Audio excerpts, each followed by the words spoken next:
Hello, everyone. Good evening. We are live from the Quail Barn, and we have Miss Jennifer Bryant from Bryant's Roost with us. We have Gregory, and I have my friend Patrick here.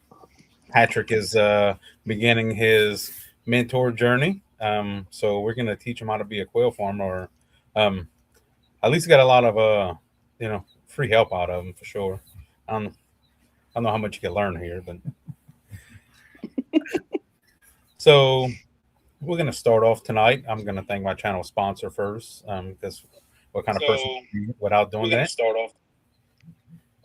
Oh, Stray Dog Farm Supply, Mount Herman, Louisiana. We get all our feed and other farm items. I guess whatever I need. I can't say the list altogether, but if you're local, Louisiana, Mississippi, reach out. So, Miss Jennifer, tell us about QuailMania because I see a bunch of quail addicts in the chat. Is there? I can't see the chat. You can't see the chat. Look over. They have comments somewhere around the top ish, right? Oh, okay. Yep.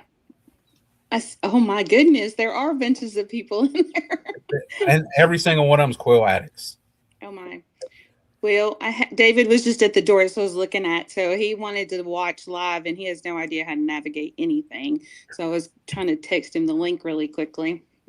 So QuailMania is for everybody that has an interest in quail, who ever thought about quail, who doesn't know what a quail is and wants to find out. They can all come to QuailMania and hear 15 different videos and talks and people opinions in one place for free. They don't have to commit to anything.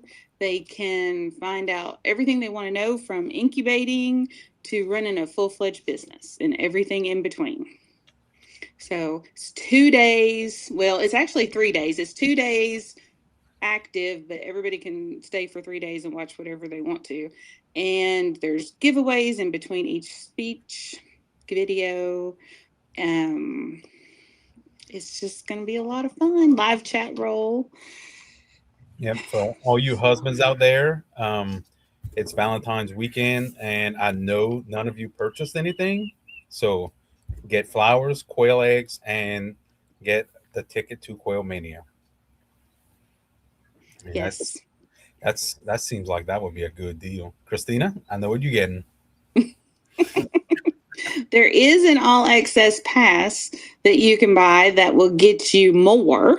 You don't have to buy it. I mean, coming is free. But if you want more, if you're an addict, then you can. Here he comes. You want him to do it? Yes, Come I've been on. waiting since last year for this. Come on.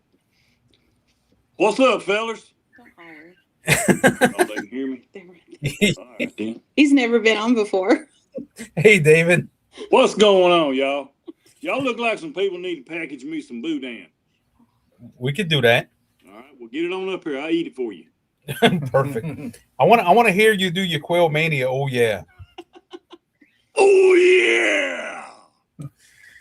See if QuailMania.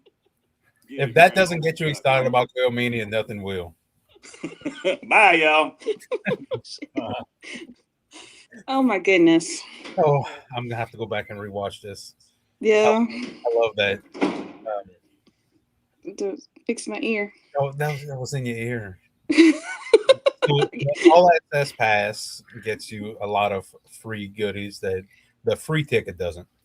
Well, it's not free. The all access pass costs money, but it's a bunch of upgraded information. So first and foremost, you get incubation masterclass for quail included. That's on the Poultry Nerds website.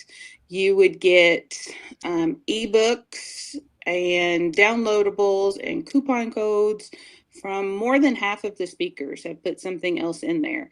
So if you don't find the information that you need in QuailMania, you probably will find it there. And you will also get access to all the videos for the entire calendar year. Yep. So you can go back and rewatch it, and Mm-hmm. yeah, I have the all access pass. I purchased it. So I know you do. yeah, and also if you wanna purchase the all access pass, use the code Aaron, Mm-hmm. Yep. and you could get it 20% off. 20% off. Mm-hmm. That's perfect. Mm-hmm. And then you got the videos for a year. You got the ebooks. I seen the ebook lineup. I'm pretty excited about that. I haven't had much time to see it lately, but Well, I mean, I've been working on this for, let's see, we're right at probably 8 months right now. And there's so much in it that I'm afraid that I'll forget something. But Alexander Doss has got ebooks in there. I have an ebook. Rebecca has an ebook. Heather Levine from Backyard Chicken Summit is a guest on there about gardening. She has an ebook in there. Um, and I know I'm forgetting people, but there's a bunch of stuff in there. And Christian from he says Undikit, but I say Undink. So that's the, I guess, lingo there with his accent. yeah, But he has coupons and pieces of his program for the Rent-A-Hatch and the Quail OS and all of that technical stuff that he has. Bree has a significant discount on her poultry management app that she has created. I don't know. There's a lot. It comes out to like $700 or $800 worth of stuff for $57. yeah, Yeah. that's worth it. Mm-hmm. Yeah, Mm-hmm. and then use the coupon code Aaron in it. Yep, they can. Yep. I'm just trying to get the most ones. Hey. I don't know what I win, but I'm just trying to. We'll come up with something that you can win. Yeah, send me like a bag of quail poop or something. Mm-hmm. That would be good. But Carrie's probably going to beat me anyway, so We'll see. We'll see. I don't know who's in the lead. I haven't looked. We've been so busy breaking ice around here. I haven't paid a whole lot of attention to what exactly is going on. Yeah. So. I think I think it's just a competition that only I'm in that I'm trying to get the most. But you know what? That's an idea for next year. Maybe we should make it a competition for who does the most sales. Yeah. People are already signing up. How cool is that to be on QuailMania 3? Yeah. So it's a thing now. Yeah, that's it's kind of fun, and I love David, old school wrestling, Yeah. Well, this is his brainchild, believe it or not. Several years ago, he came up with it, and he said, "One day you're going to figure out how to do this." And I was thinking to myself, I have zero tech background. I have no idea where to even start. So, but then Heather invited me into the Backyard Chicken Summit, and I saw how it works. And, I've spent going on 2 years now working on figuring out how to do the tech side of it. So now look how many websites you have. And yep. So QuailMania, I mean, just the tech side of it, QuailMania by itself is like over 200 pages of web design. So it's a lot, and juggling all the rest of the stuff on top of it. Yeah, it's a lot to do. Mm-hmm. It's a lot to manage. I'm actually building a new website right now. I should be going live this week. Christian's been assisting me. We spent I don't know how long on a video call on Friday, and then I think we got to do something on Tuesday, and so I'm not tech savvy at all. And he told me the new website looks great. I'm like, yeah, okay. I don't know. So I see people saying that they were in it. They watched it last year. Last year we were trying to. We had a plan. Carrie and I had a plan to put the first one together, and by all descriptions, it should have worked. And on Friday night before it aired, we realized about 7:00 it wasn't working. Like it wasn't going to happen the way we had thought it was going to. So we were up till right at midnight moving everything to YouTube in order to get it to play correctly. And I didn't know how to do YouTube. I had a YouTube channel, but I didn't know anything about it really. And he was trying to figure out how to embed stuff like for future releases and hide it from the public and all of these different things. And I was so tired and I did not understand. And so this year, everything is on the website. The videos are embedded on the website. The chat roll is embedded on the website. The giveaways, everything is in one place. Yeah. So That'll be a lot easier. yes, very much so. Yeah. And so let's talk about poultry nerds. So you have a podcast. I do have a podcast. We have like 104 episodes now. Like people ask me stuff and I'm like, I'm sure we've done a podcast on that, but I'm sure I've forgotten already. We can do it again. I don't remember. Yeah. So did you know that you can Google, say, poultry nerds and incubation, and then the podcast will come up? Really? So when people ask me, I'm like, okay, let me check Google. Yeah, we did a podcast on that. So, but yeah, I think we're at 53,000 downloads now. We have channel sponsors now. I mean, yeah, the podcast is growing really well. I guess you could say it's a pretty serious thing. It is. It went from let's chat about chickens to, oh yeah, let's have a weekly business meeting. Yeah. Yeah. That's amazing. I think I was on there 3 times. Mm-hmm. Yep. That's pretty cool. Yep. Yeah. It's more than I ever thought it was going to be. That's for sure. Well, it's a bunch of good information that's shared out there. So, I mean, it's easy to find a ton of wrong information. Yes. It truly is. But, I mean, to have a good, trusted source from people that are actually doing the things you're talking about, Carrie with the nutrition. I mean, Carrie is,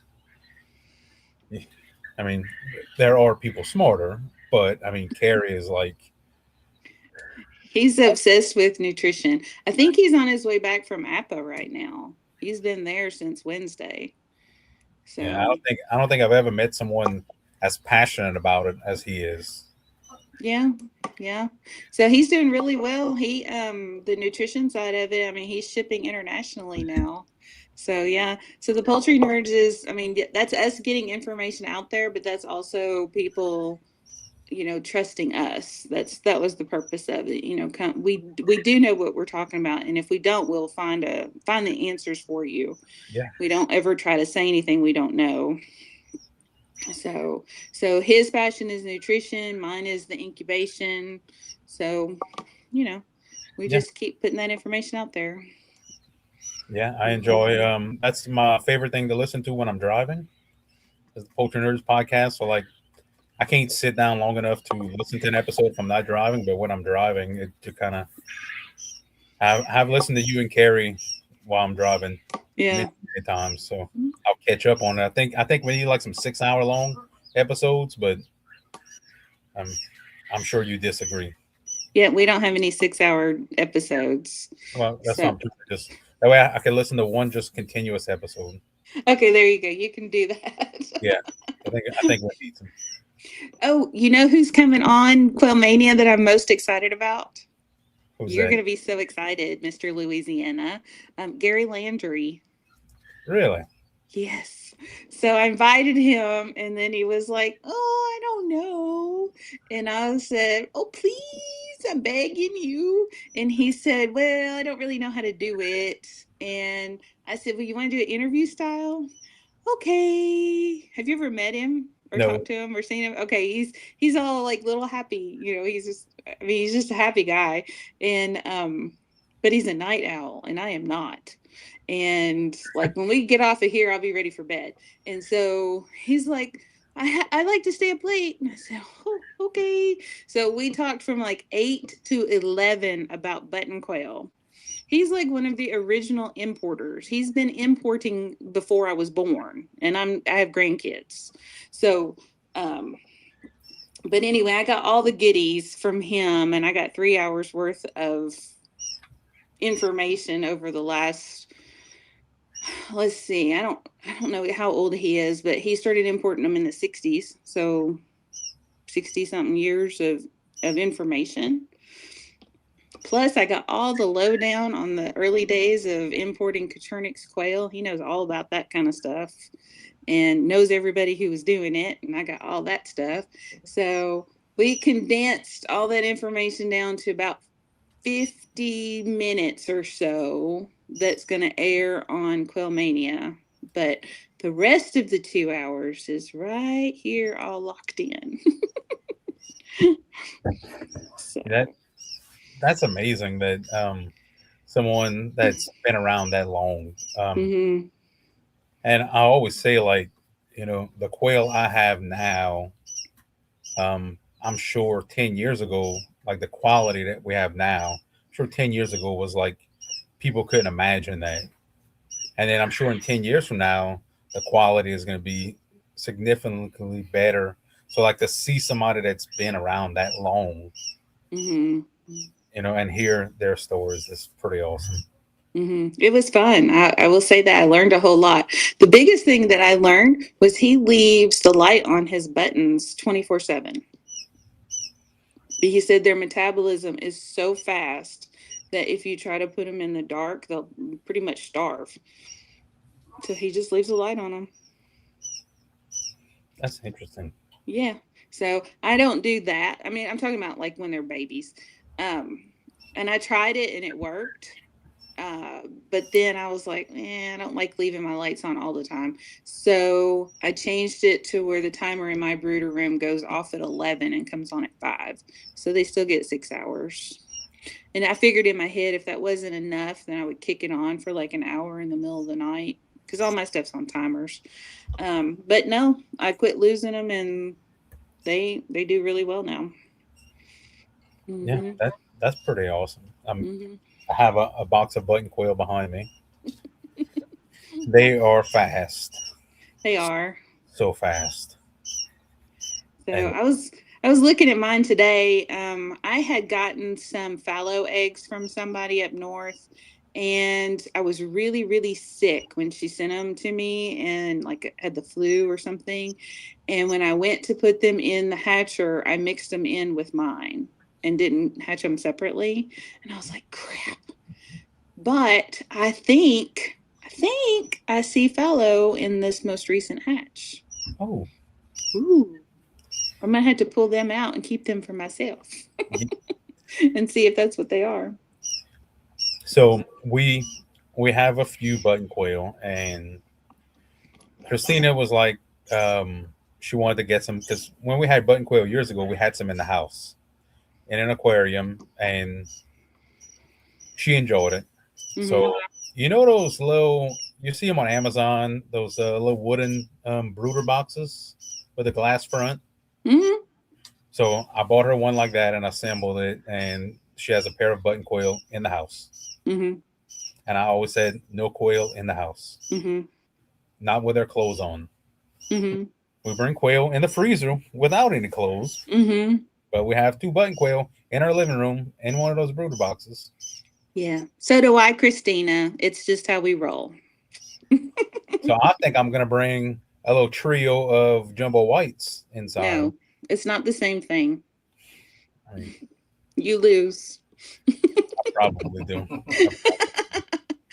No, the buttons, you know how smart they are? Ours have been in the house since May or June, sometime last summer. I brought a pair in, and they just have cage cups on their cage, and I try every morning. I water and feed them, and then I water and feed the rabbit, right? And if I forget, the male will come to the front and scream at me that he is out of water. And it took us a while, but now I understand button language. Yeah. So when he's screaming at me, he needs water, and I'll get up. And if he doesn't quit screaming, that's because he wants alfalfa sprouts. He has gotten spoiled about that. I think I'm going to move in by Jennifer and David. Y'all treat things too good. Well, I started sprouting for the rabbit, and then the quail get the leftovers, and they really, really like them. They like tear them up. I've He's always like, look at all three of you guys are rolling your eyes, and all the girls listening are like, "Oh yeah, we need to grow some sprouts." well, we just finished feeding quail, so we're like, I don't know about sprouts. It was much easier dumping feed. Yeah. Yeah. Well, you got to. The inside quail are different. Yeah, I mean, I guess so, but I need some inside jumbo whites. No, they stink. Button quail don't stink. Don't stink as much. No, they don't stink. Put them on stall pellets. They don't stink. So I had years ago we had button quail, and that was probably one of my quail mistakes is I got too overly excited with them, and I think I had too many. Um, We're we had getting a lot of questions about buttons. we had I'm like several. ignoring you reading the questions. Let's go. Let's Like see. Christina's asking about fallow. Oh, Christina, stop this. Stop this. Let me come to see some questions because I neglected the chat and I'm just like I'm sitting over here talking to you and I forgot we was on a live stream. Sorry, So guys. I'm not fully up to speed on fallow. I mean, I've got his book laying here somewhere, but it's some kind of a recessive gene that they get red eyes, and I think it's not something necessarily that you wanted, but that we've exploited maybe as breeders. I don't know where his book is. It was right here. But anyway, they do get red eyes. They're a little bit more fragile, or a lot more fragile, and they have less down on them when they're hatched, which is how I knew that I found some come up. Because they have less down on their backs when they're hatched. So other than that, I don't honestly know much more than that. So Ben Whit is asking if you sell button eggs from specific colors. I sorta. Sort of. When David built me that new button towers, did you see it? It's so nice. I moved everybody. I had them on wire, and they were okay on wire, but they weren't happy, and I like to listen to them. So I put them in the button towers, and as I was moving them, they're more monogamous. And so taking adults and putting them into groups could be kind of a bloodbath. And so what I did was I just changed everybody up and put them in there by color. So the wilds went in one, the grays, which are my favorite, went in one. I have double blue factor in one.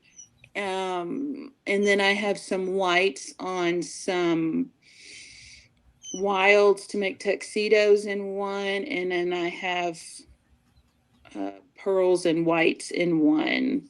So yes, but I haven't test bred to make sure that they are breeding true. Does that make sense? It makes sense. Okay. So Brooke Myers says, I mean, aren't button quail really pets more than birds? Yes, they're completely useless, other than if you want to hear them. Or snake people. I love to hear them. I love the little male crow. Mm-hmm. They whistle. Yeah, it would be the equivalent of keeping parakeets or budgies, something like that. Yeah, we have a parakeet, and his name is Bob, and Bob is a jerk. Is that the same one that you got from us? Yeah, I got Bob from Greg. Look at him grinning back there. Yep, he's not at my house anymore. Yeah, Bob is a jerk. Bob will be absolutely silent, and you don't even know he's around until you're trying to watch TV or like take a nap on the couch, and Bob will have everything to say. You need to wear gloves if you're going to clean Bob's cage because Yep. he will attack you.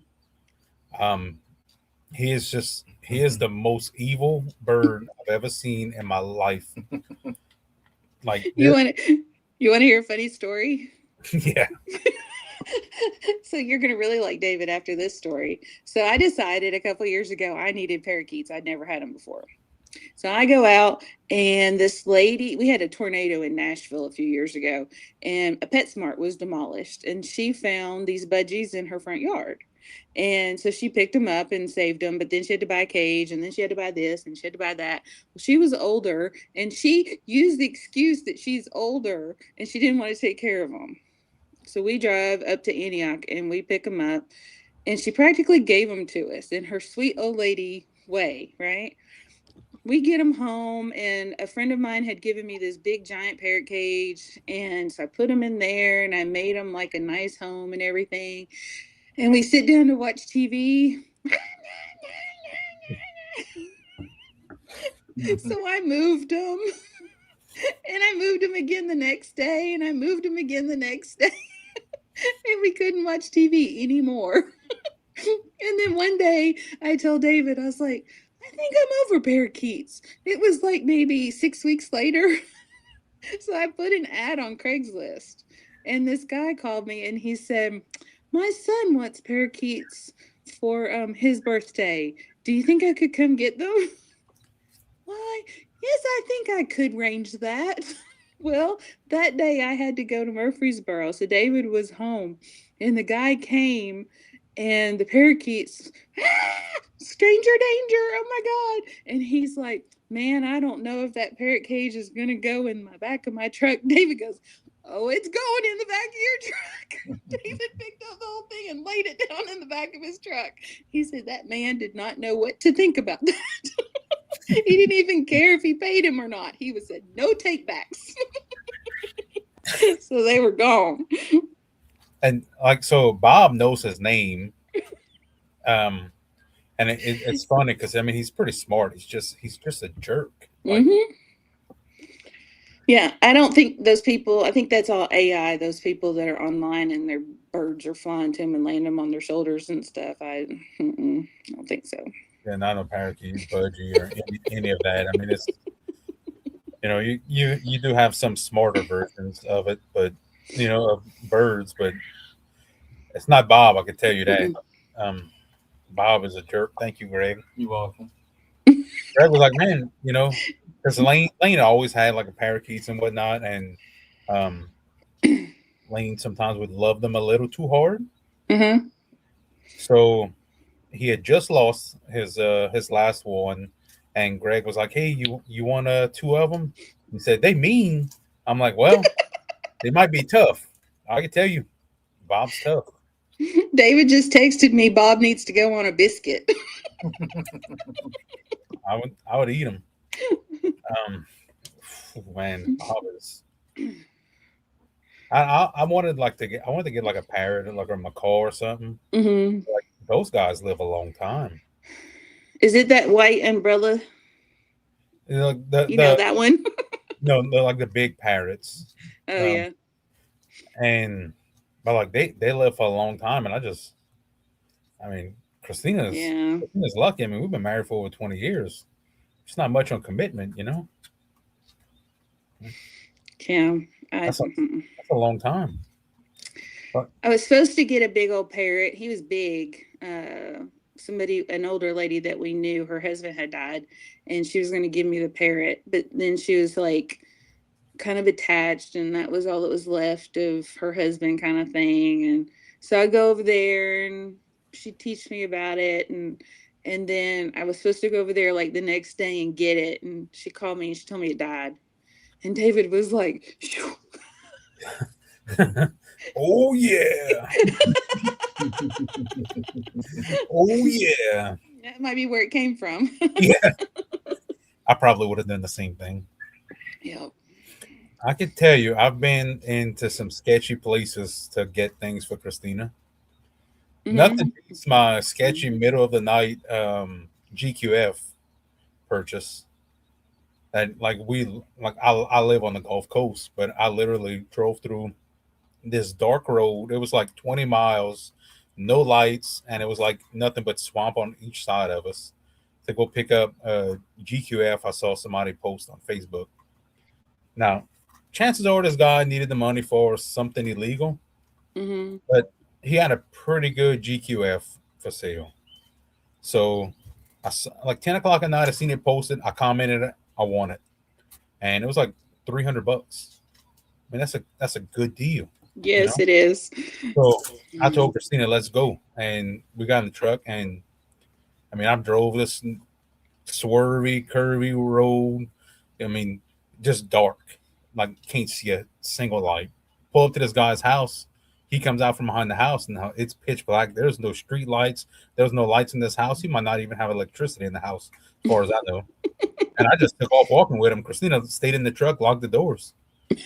And then a few minutes later, we came back and put her in the back of the truck. And she's like, "You weren't scared?" I'm like, "That was a heck of a deal. Like, I would." Chances are, if I'm ever murdered, it was some kind of good deal that I was home by.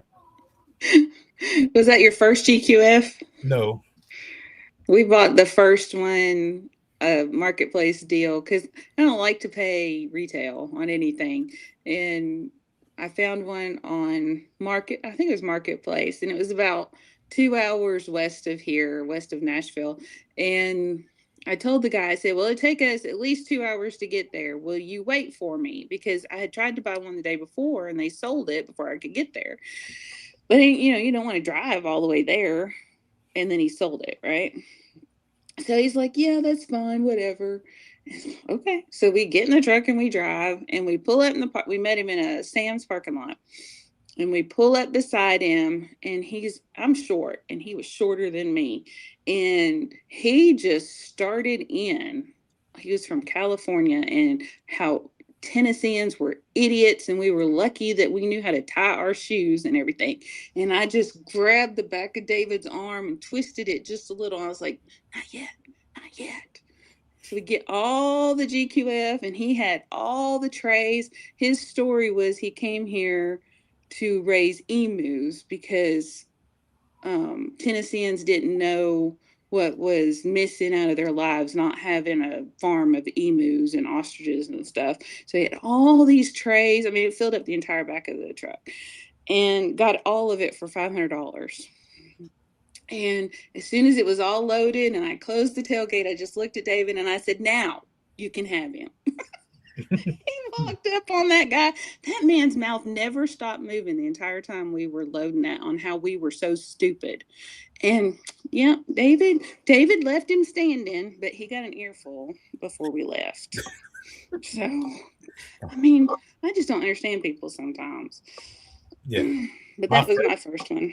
My first one, I paid full price, and after that, I kind of I started looking on Facebook Marketplace, and I actually was talking to Carrie one day about GQFs, and he's like, "How are you finding these things so cheap?" And he's like, I've been looking. Everybody wants like $800, and I mean, and he's so close that $800, you better off just paying full price and buying it brand new from GQF. Mm-hmm. Pick it up because shipping kills you. And I found one, and I actually have a guy that works for me that lives not far from Carrie, so he delivered it to Carrie. No. Yeah, I think he did tell me about that. Yeah. No, I don't like to pay retail. I think I've got 6 incubators and I think 2 of them the hatcher I bought new and I think the one of the 180s I bought new. I think that's it. The rest of them I bought used. Yeah. And So. we have a tabletop in here, a Matic Hoops 30 that Christina had posted. She just she wanted to do a chaos incubation and just threw some quail eggs in, all stacked up, no turning, and some chicken eggs. And actually, we moved them right before the live stream. A lot of them hatched. Wow. No humidity, and it was just because we were so full. And she just wanted to see what would happen. Interesting. And it's not something we typically do. It's just was gonna say, don't promote that. Very special eggs that she did not want to throw away. Let's just say that. Mm-mm. So it was either not incubate them or just try them out. Yep. Yeah, I am a fan of turning. I think we've had that conversation before. Mm-hmm. I'm a fan of turning. Well, the more research I do, the turning is you got to turn. Yeah.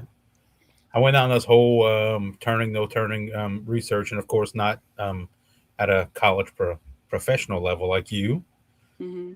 um, and just reading studies, and I was like the different turning rates in a 24-hour period. I think it was like one of them was, I think it was turning like every 5 minutes, and Yep. The more you turn, the better the hatch rate. yeah, Mm-hmm. yeah, it's crazy to see like the lengths people will go to not incubate an egg properly. Do what? The lengths people will go to not incubate an egg Oh my properly. gosh. I saw one in our, well, we created that new incubating group, and there was one in there, and they tried to put them under a heat lamp. Heat lamp and shavings. Mm-hmm. Yeah. I'm like, well, when you burn your house down, I don't reckon you need them. I mean, that's a good way to get fried eggs. I mean, Baked eggs in the shell. like, I've done my own personal experimenting and checking things out on what would work and what wouldn't work, and that's kind of how I landed on. I do a dry incubation and add humidity at lockdown, just because we're so humid in our climate. Mm-hmm. But like I've seen people like with styrofoam coolers, um, just like and heat lamps or like running a heater, like an actual like electric space heater. Mm. Just all kinds of crazy stuff, and I'm like, wow. Now, like a homemade DIY, like Terry's Terry Terry Baker. Bader. Mm-hmm. I mean that was a lot of thought put into that, and a lot of, you know, and it's an affordable option. But Mm-hmm.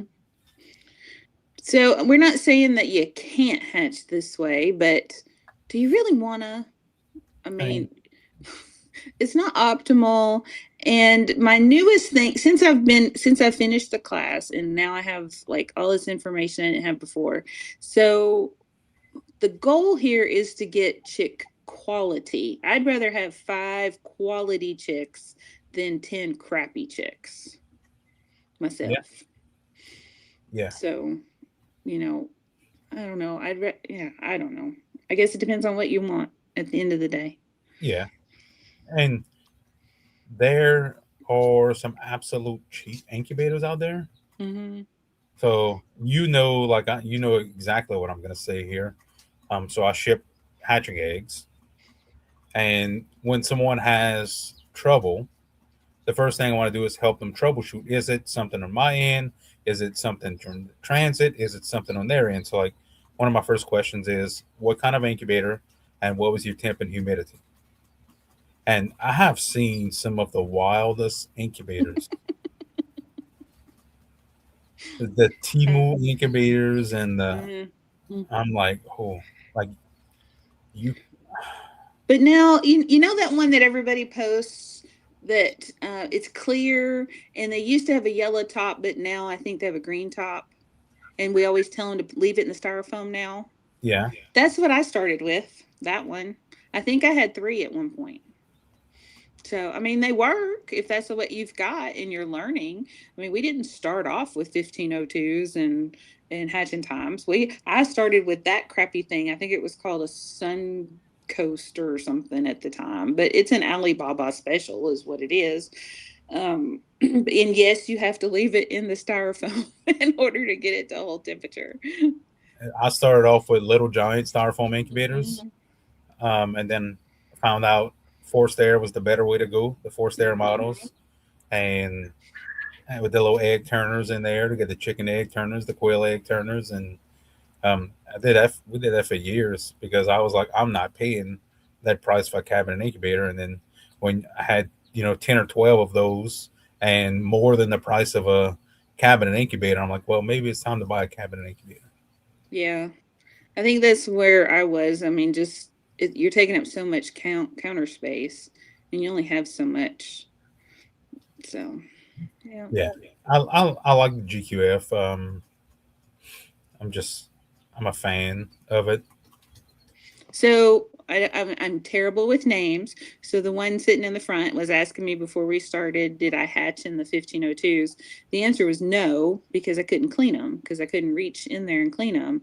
So the yellow lid ones I'm talking about in the styrofoam, I would incubate in the 1502s, and then I would hatch in those, because those are easy to clean. They're just plastic wash Yeah. tubs is all they are.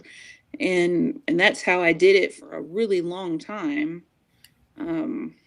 And then I think I ended up with two 180s, and I was incubating in one and hatching in the other is what I was doing. So there was only one that was dirty. Yeah, But and I did similar with the GQS when I got my first GQF. I was incubating in the 1502, and I would lock down in the Little Giants. Yep, because they're easier to clean. Yeah, you could just spray them out with the hose, and the part that gets dirty, you could soak in water if you want. Yeah. So how's your brooders on your shelving unit? Do you like them? Yeah, they back here we actually cleared out a bunch of them. I only have one with birds in it right now. I think we're at the end of hatching season. What? How are you at the end of hatching season? Because I've been hatching nonstop since September. This is not year round for you? What kind of business are you running over there? Because I hate shipping live birds. Oh, okay. You that know explains this. all of it. You know this. And I don't really sell locally, so I don't need a bunch of birds. So, but that gives me time to focus on my projects. So I can do smaller hatches. But I can tell you, I don't want to. I'm ready for the warm up, so these brooder stacks can get out of the packing room, and I can stop smelling like quail in the barn and in here. Mm-hmm. That's my goal. Mm-hmm. And I could stop having the button quail just flushed. I guess I'm having a bunch of noise in here when I'm trying to watch TV. Because I mean, Christine and I will sit out here we kind of protected in here and watch TV. Protected from what? You have a 10-year-old? Yeah, 10-year-old. Did he run you out of the house? So we bought him a VR headset for Christmas. Uh-huh. And he likes to play like a boxing game on there. Uh-huh. So like we're sitting in the living room trying to watch TV. He's standing in the middle of the living room and he got this VR headset on. He's punching. He almost got Christina Ellen tonight. I mean, that would have been a knockout for sure. So like we just come hide and hear from him. Okay. And so like I've been building the website and I'm not productive on my computer sitting down in my special comfortable chair in my living room. So I feel more productive sitting right here. Yeah. I get most of the time I'll put my computer on my lap watching TV and I'm starting to do some work. Next thing you know, the computer's closed and off to the side. And if I sit down for too long, usually I take a nap. Yeah. I'm with you. So I've been sitting in here most of the day because I'm having to work on my final paper, and I'm determined to get it done because I've got to get back and tweak all the QuailMania pages. Yeah. And I only have 2 weeks to do both. You got 13 days and QuailMania is going to be live. I know. So I'm trying to get that paper done. I think I've got the rough draft done. I finished it about 4 seconds before I logged on to StreamYard. Yeah, that was I didn't eat breakfast today. I didn't eat lunch. So we actually got pizza right before. Like the pizza got delivered at 5:30 and we were like all trying to hurry up and eat. See, I was thinking you lived like out in the boondocks. You got pizza delivery? I don't even have that here. I've been to your house. I passed up your house several times trying to get to your house. We don't have pizza delivery out here. Pizza might be the only thing we have. We have a Walmart.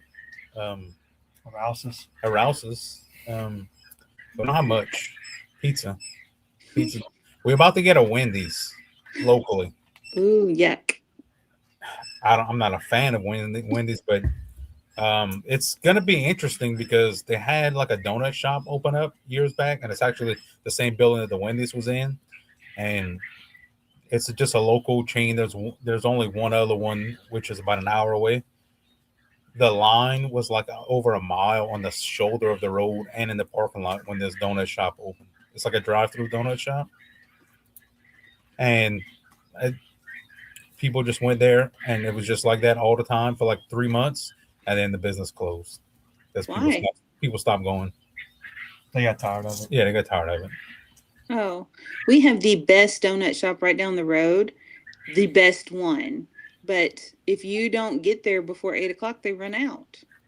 And so the last time David went down there, he's like, dude, like you're leaving so much money on the table. Like, and so we just never have gone back. So I don't know if it's still open or not. Yeah, we got a good donut shop here now. Tasty Cream, it's pretty nice. It's a family run business that usually like when we have meetings at work, I'll stop and get some donuts and some kolaches, Mm-hmm. and yeah, which I got to do that Tuesday. What is it? It's kolaches. What's that? It's so I got asked that question before, and it's something that some of these Texans, sorry Texans, basically like they got some ham and cheese ones, and it's basically like some dough baked around this ham and cheese, but they also have boudin kolaches with like some boudin on the inside of it. Oh man, you said it's the like- bad word. He's gonna come in here now. So it's like a like a boudin pastry. Like an overgrown pig in a blanket. Yeah, like a pig in a kind of blanket. thing. You know what a pig in a blanket is? Yes. Yeah, so it's like an overgrown one like that, but with boudin. So why don't you just take some crescent rolls, roll up some boudin, and throw them in the air fryer? Why don't I make my own donuts? I don't know. I mean, I cook everything, so because we Yeah. don't have anything around here. Oh, I'm on a diet, so I can't have none of it. Oh, okay. You know, So we just talked about it. Is that how it works? we just talk about it, and then we talk about it, and I drink more water, and it satisfies the urge. Gotcha. Gotcha. Um, we're definitely not going to be on long tonight. I know you have tons to do, and we didn't even touch packing orders yet. Like packed like 4 or I'm 5. about to get up and start walking around. My back hurts from this chair. Yeah, this is the longest Greg ever sat down. Yeah. You going to take you a break, Greg? Yeah. So, my friend Patrick here is 24 years old. He does have some experience with poultry. He had one go at quail before. Hmm. Disaster. It was a complete disaster. So, we are starting from the ground up. I have him a few boxes of goodies to take home with him. He does have incubators. He raises cattle. He has a cattle farm. So, but he is gonna go off into the quail business venture. So that'll be good to have extra incubator space. Well, call me when you're ready to start shipping. I'll help you out. He when I handed him a foam shipper earlier, Hmm. and it's like, hey, let's pack these. His eyes were like this big. Like, Yeah, shipping's not too hard with those, is it?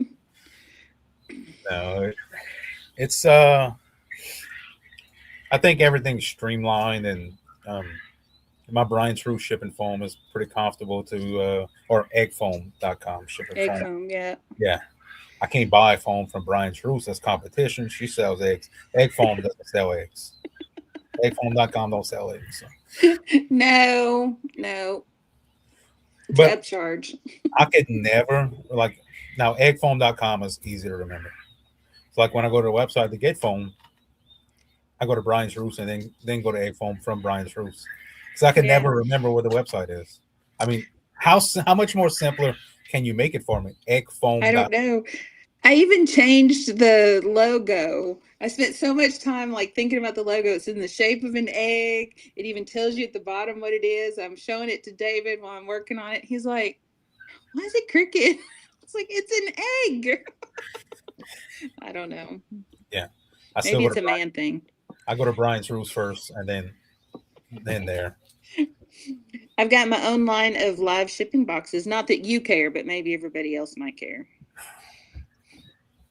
I'm gonna ship out live birds in March. I might need more boxes. I'm not sure. Um, I had an accident. We did an event called Old Farmers Day in northern Louisiana, and I brought live bird shipping boxes for just how much I care about live bird shipping for because I was selling quail at the event too for people to take quail home in live bird shipping boxes because I'm like I'm never shipping a live bird again. I don't need a live bird shipping box, so I was just getting rid of them. Which I had some boxes left over, and the lids to the boxes flew off in the back of the truck on the way coming home. And like we did not know what it was that flew out the truck, and when we got home and started unpacking, like a week later, Christina was like, "Hey, I know it flew out the back of the truck. I'm not shipping live birds again." But I did a few because I had a few requests, and that's it. Once I fill those, I was so nervous the first time I did it, and then a friend in Alabama helped me like get over that. And last year I shipped over 1,100 live birds, so I'm over the fear. and it's not a fear thing for me because I'm pretty confident in my ability to package the birds and provide the birds with everything they need. It's just if I mail out eggs and like something happens, it gets smashed. I mean, because it's humans. You can't blame a certain shipper like a USPS or UPS. You can't blame the shipper because it's still humans involved in it. Mm-hmm. Step on a box, or even slip and fall on a box. All of these things could happen because humans are involved. And if it's eggs, it's no big deal. I could replace eggs. Birds, I mean, that I had to hatch that egg, I had to grow that bird out, and will I have that bird if something happens? So I really didn't have very many. I mean, I can count on one hand how many issues I had with the live bird shipping. But then I found these little things. They're called Tilta Yeah, box. Okay, so I have them on my website, and I was like, I mean, maybe it would help with an insurance claim. That's what my thinking was, right? And you put it on the side of the box, and I think it has glue in it. I've never dismantled one, and then it has blue sand. And so if it tilts, the blue sand sticks to the glue board basically, and it's stuck there, and they can't undo it. So once the box tips, you will always know that it's been tipped, right? Well, I started putting those on the boxes, and I don't know if it's psychological for the people handling the boxes. I've never had one tipped over since. yeah, that makes sense. Because look, I don't think anyone at any shipping companies purposely like just destroying boxes. I mean, we all laugh and joke about the more fragile stickers you put on a box, the worse it gets handled. But I don't think anyone's maliciously doing it. I don't know. Did you not see that video last year where they were backed up to the back dock and he was tossing them out of the back of the truck? Yeah.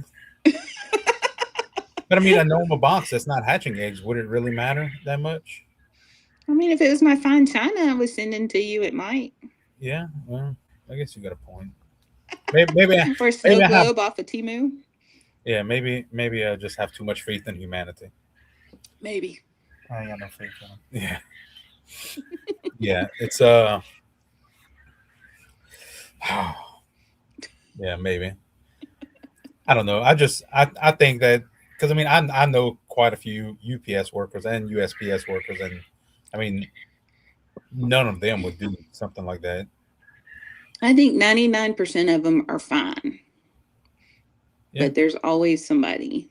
Well, don't worry because that 1%, it always happens to me. So Yeah. yeah. So you get 100% of success, and I get the 1%. I get everybody's 1%. Well, Incoming and outgoing. So I get those. I don't know if you've seen them. Those wooden egg holders, quail egg holders, from Jake's Woodworking in Wisconsin. So he sent me 2 boxes. One of them was 2 days after the other one. The one that he shipped 2 days after was actually arrived first. I have, Oh, and got a little blur. oh, He he cuts them out of wood, and they hold 30 eggs. I send them out randomly with egg orders, hatching egg orders, because I'm weird like that. Um, well, I do get one every once in a while. I sent an order to Fort Wayne, Indiana on January 7th, and it went to Fort Wayne on January 8th. On January 9th, it was in Dallas, Texas. And then on January 10th, it was back in Fort Wayne. And it got delivered to his address on the 26th. So Yeah. it sat for 16 days, miles from his house. I had that happen with a few egg packages to Alabama, which Alabama is usually fast for me, and it just sat there, and it was like 21 days. And I sent replacement eggs, and the replacement eggs were in the incubator when she got the first package. Oh, So wow. she put it in, and she actually had a few of them hatch out. I mean, Oh, because wow. it's not gonna be zero. I mean, it's just the longer you go, you're just lowering your chances. Yeah, it's true. Well, Yeah. Um, are you ready to hop off? I know you have dinner and all of that nonsense. I'm going to I try think, to finish my paper. yeah. Well, we do appreciate you, and everybody remember QuailMania. It's free you got to sign up though. You can't just wait till the day of and be like, oh, Well, you could sign up the day of, but I may charge you in blood that day. oh. I'm signed up already. So QuailMania.com is where you if you sign up. if you do, you could get the premium. It is $57. You can use the coupon code Aaron and get 20% off of it. Mhm. So everybody use the coupon code Aaron. Yeah. Well, thank you, Miss Jennifer, and you have a great night. Well, thank you for having me on. Yeah, and I'm gonna stay on, and I'm gonna explain the reason why this guy's here. All right. I'll see you guys later. Thank you, Miss Jennifer. All right. Bye. All right, guys. So we are still here. I wanted to get that out of the way. Miss Jennifer was stretched for time. She's usually pretty busy, so I'm actually surprised that she had time for tonight, and she took time. So QuailMania, it's gonna be fun. You're definitely gonna learn some stuff, and I'm kind of excited. I never even realized that we're gonna have other things too other than quail, which we really don't care about those things, but it's educational. I mean, we only care about quail here. Um, so I forgot to do it in the beginning. So anyone that's still here is lucky because we have our giveaway tonight. So hashtag GFF. So all the people that like came and left, they don't get to get in on it. So um, here's my friend Patrick. Let me get this comment off of here. I don't know how far ago. Oh, there we go. Okay, all right. My friend Patrick. Patrick, you want to tell us a little bit about yourself? Sure. As much or as little as you want. Well, it's not much too interesting about me besides just a 24-year-old agricultural enthusiast. I love being outdoors and being around the cattle and whatnot. Cattle's the mainstream of it all. After getting diagnosed with cancer and beating it, obviously, thank God for that, life kind of altered a little bit, and I noticed my intake on food had to change. So really not eating any processed food is a big thing whenever you're trying to fight cancer. So eating off the land, chicken eggs, eating your own animals and whatnot is a big thing doctors were pushing. And thankfully we have that besides the quail part, which I found out that quail is a lot more healthier than the chicken egg. And I don't know the percentages or whatnot, but yeah, overall, I'm just ready to start a new journey of eating habits and eating a little bit more off the land and being a lot more healthier with that. So Yeah. So I didn't know Patrick before this, and well, Patrick has been a follower of the Facebook page for a while. So, and he didn't realize that we were this close, and he was on the website, and he ended up calling me because I'm crazy, and I just have my phone number out there for the internet, whole world wide web to um, call me, and he called me, and we stayed on the phone for like an hour and a half. I think it was almost 2 hours. Yeah, almost 2 hours. We stay on the phone, and he's really interested, and um, we spend the entire day together. Today we from tearing down the tower brooder to cleaning everything out, washing parts, sorting, looking at different quail, and explaining to him a bunch of things, and he's he raised quail before in the past, um, which not long ago, and I think he was kind of shocked on some bird sizes. Absolutely. I've never seen jumbo quail before. Yeah, Especially the variants that you have. I mean, you have the white, jumbo whites, the progressive pie jumbos and whatnot.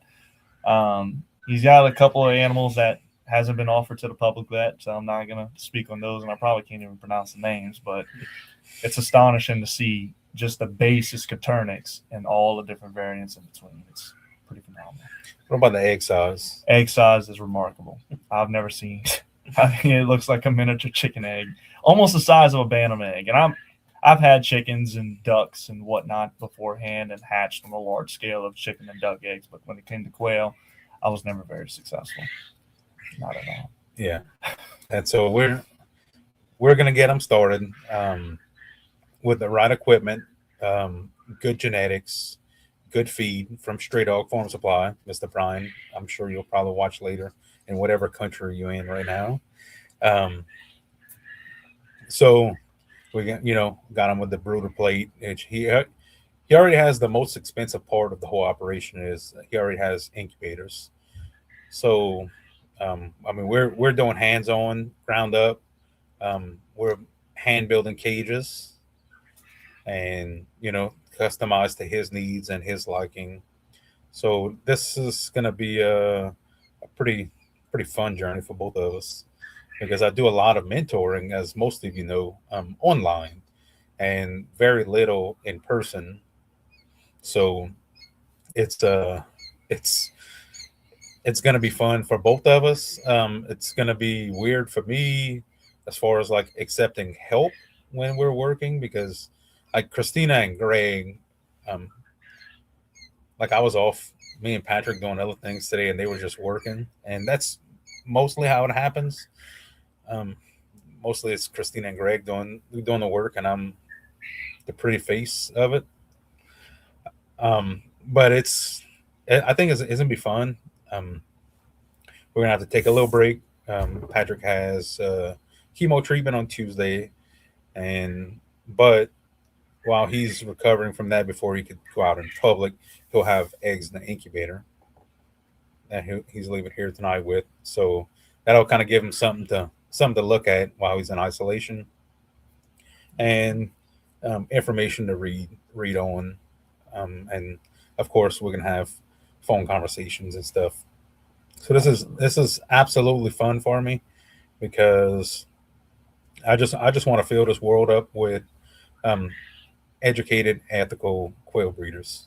Is kind of my thing. So it's gonna be fun to do it hands on because I truly enjoy all my conversations I have with everyone I deal with, um, daily, weekly, monthly, and this is the first time I get to do it hands on where like I had him touching birds and feeling keel bones and thighs, and he got the vent sex. Uh, I never sexed a bird before in my life. That was the very first time, especially for a quail. I never knew how to do any of that. yeah, so it was fun because I showed him one time, and I did it, and then I handed him another quail, and he kind of just looked at me like he didn't. I guess he didn't think I would let him do it on his own, No. and he did it. And then I had a Tibetan that was loose on the floor, so he scooped it up, and he was like, "Oh, this is a rooster."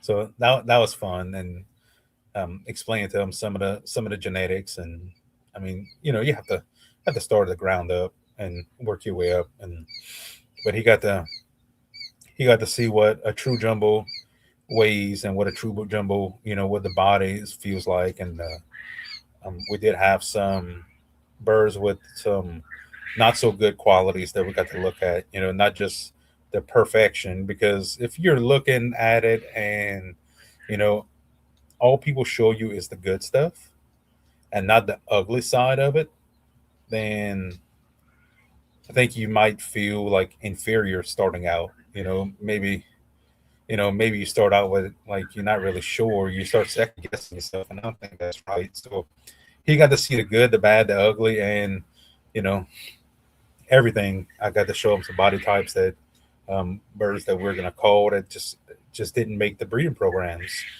and got to show him some good ones, and I got to touch some pretty large quail. We moved some 3 week olds out into the grow out cage, and I mean some of those jumbos were compared to like some of the standard size birds that have the adult standard size. Um, so it was fun, and then I mean, of course, Christina was out here, so she got to grace us with her humor. And Greg just doesn't have much humor. Greg's all business. Um, he's I was rinsing off some brooder parts, and I guess I wasn't going fast enough for him earlier, so he pulled the water hose out of my hand, and he took over and made me go do something else. So that's definitely a Greg thing. But we're gonna document some of our journey together, and the goal is for Patrick to become NPIP certified and begin selling and shipping hatching eggs. That is the goal. We're gonna start small and slow, and because I mean he's still in college, so this is not gonna be not gonna be a primary, but I mean it's gonna be something for him to do. It's something he's very passionate about, and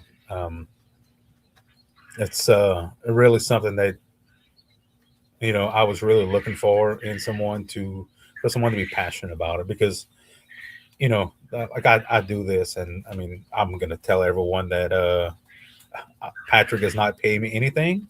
I'm not charging him.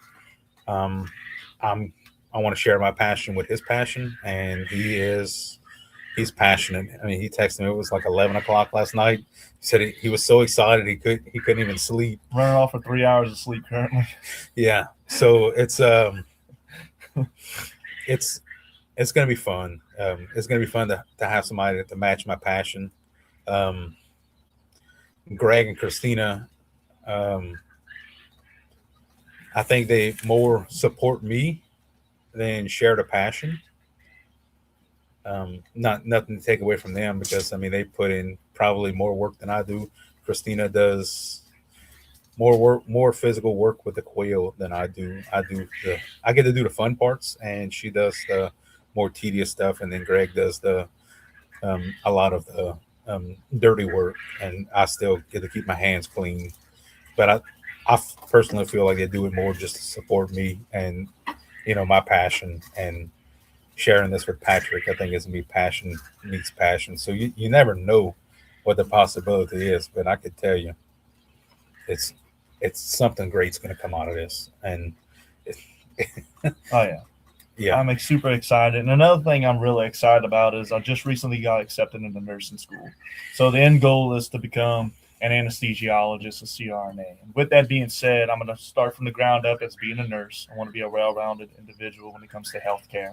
And the most intriguing thing that Mr. Aaron allowed for me to be a part of today is weighing the eggs and knowing the quantity, I guess you can say, of nutrition base, and knowing what it is that's going to take to feed your patient in order to get them back going, and really embrace just that homestead style feeding of your family and whatnot, and really just to be able to live off the land like we were supposed to do, you know, Yeah.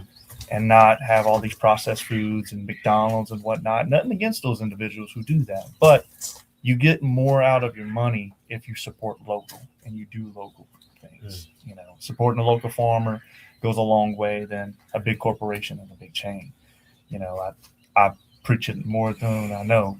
You know, help your local farmer instead of going to a big box store and buying foods. You know, and with that being said, that's going to help me to educate my patients on whenever I'm trying to treat them for, let's say they're coming in for, it's cold, you know, get some honey. Honey helps a lot, you know, cleans the sinuses and whatnot. A teaspoon of honey a day keeps the doctor away.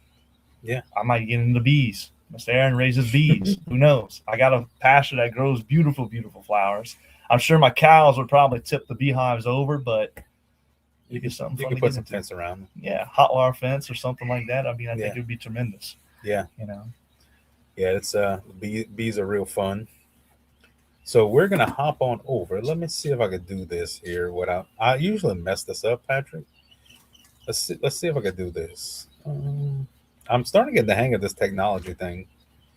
So we have 19 entries. Let me add it to the stage. I almost messed it up, guys. Almost messed it up. So we're gonna draw, and this is let's do it. 30 count fun mix, because I am packing eggs, and this order will be hand packed by Patrick himself. We packed a few orders before the live stream because he was like really wanted to get in there, and he wanted to pack eggs. And typically I pack eggs after the live stream, but we got there and we did a few, and he looked a little nervous, but absolutely. So this is going to be handpicked by Patrick. I see you snuck in there, Kelly. And we're going to do a 36 count plus a special giveaway. We don't show it, Patrick. We don't show it. Good deal. We don't show it. Keep it secret. Okay, I am going to draw now. 20 entries because Kelly snuck in at the last minute.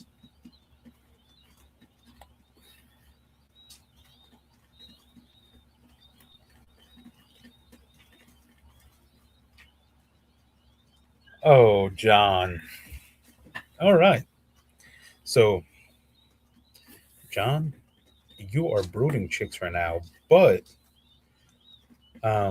your chicks will be off of the heat by the time these eggs are finished incubating. So, and John actually reported some weights. Let's see. Let me look at our messages, John.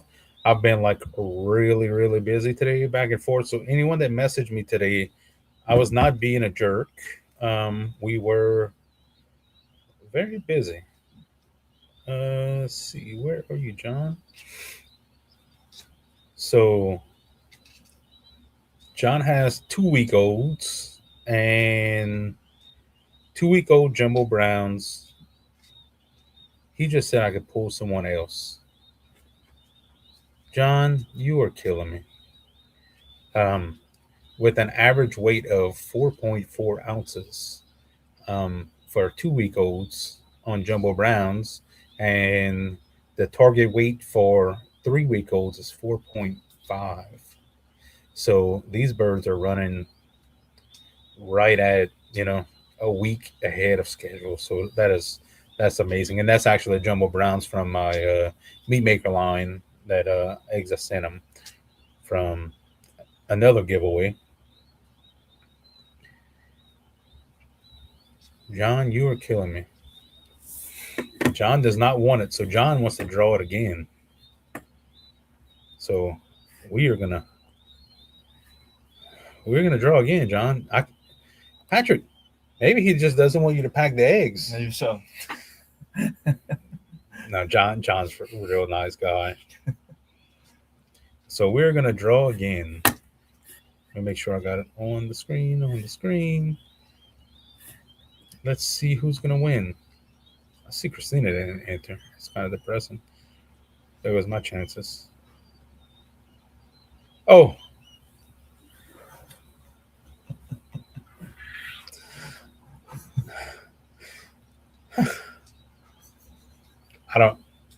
I don't even know what to do here. Um, Hey, look, I'm gonna spin it again, John. Let's. I'll be like you. That is ridiculous. And like I have to put. Man, I have to put the thing so everybody knows what it is, and I freaking won. That's the first time that ever happened.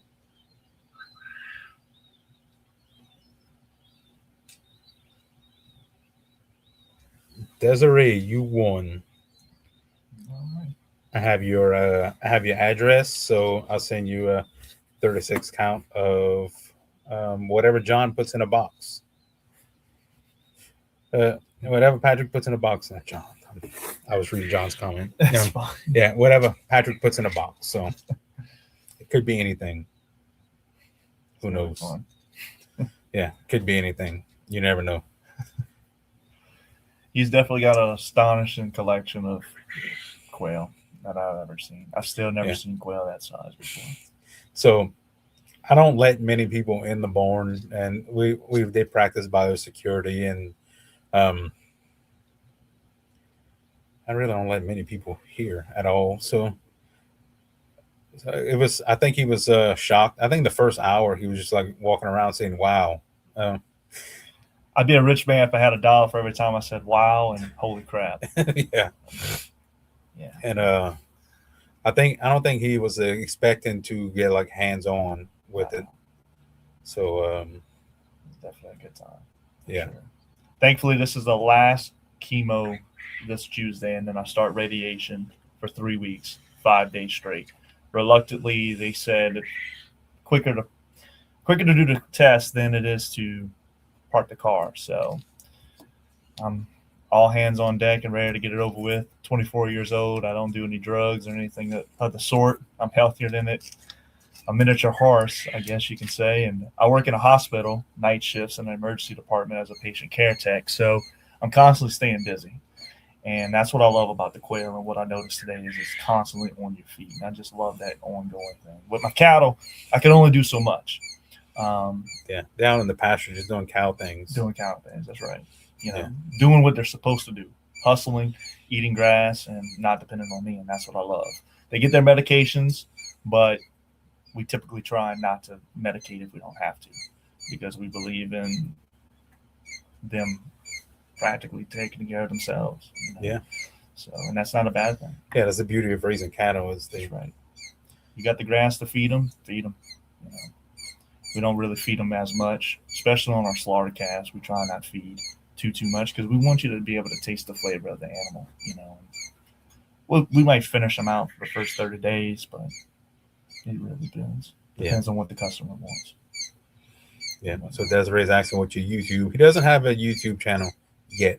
Not yet. Not yet. But we're gonna work on it. Absolutely. We're gonna work on it. Absolutely. It's he's an amazing person. We've had a lot of fun today. I mean, he's been here since this morning. Got a lot, and then we still got a few more orders to pack, and it'll be fun. Absolutely. Patrick's going to incubate tomorrow. Yes. He's got to put his Govee in his incubators and make sure that everything is good to go, and then he'll be incubating, and so it'll be fun. Absolutely. And I've never had issues hatching per se, but it was just the brooding part that became a disaster. Not knowing what I was doing wrong and whatnot. Could be bad genetics on my end of, buying them from the wrong person. But other than that, it was an easygoing thing. Or it could have been my own fault. It was just devastating to see that many animals die at one time. It was very devastating. Yeah, he got that move from our first brooding stage process to our second brooding stage process, and then from our second to our third today to kind of see what we do and works better in our climate, which it'll vary from area to area. The way I brood will be different than someone in Tennessee right now is going to brood. I mean, basically it's the same with the temperature, but it's having someone local to you that knows what works best. And I mean, if there's a way to unalive quail, I've done it unintentionally most of the time, but I've done it. So it's fun. Marie Patrick is not far from you. Patrick is from Berg, so um, he's from the bayou, a different bayou to me, but That's right. he's local, so he's 34 minutes roughly. yeah, 34 minutes from me. So we'll be spending a lot of time together. But we'll get off of here and we will get back to packing because there's a bunch of orders that need to go out, and I don't even care about the weather anymore. I've been waiting long enough, and it's time for you guys to have some fun too. Yeah. So we're shipping. I'm tired of the cold weather. I'm done with it. I'm ready to get the chicks out of the packing room. And yeah, that's about it. We'll see you guys next week. See, Marie says, awesome. Keep me posted when he starts shipping eggs. Thank you, ma'am, so much. I appreciate that. So we'll keep you updated on Patrick's journey, and we'll get him a Facebook page started when he's ready, and we'll get everything going. Absolutely. Thank you guys for tuning in tonight and joining and being a part of this and asking questions and being engaged. You know, this was my first time ever being on a live stream, and I must admit it's pretty cool. Yeah, it's fun. We'll see you guys for QuailMania. There'll be look, someone's from Bayou Blue. There we go. Oh, awesome. Pass through there a lot to go to racing to my pasture, so it's pretty good. Yep. So we'll see you guys next week. I'll see some of you guys Tuesday, but we'll see you guys next week. Have a good night. Takes a few seconds.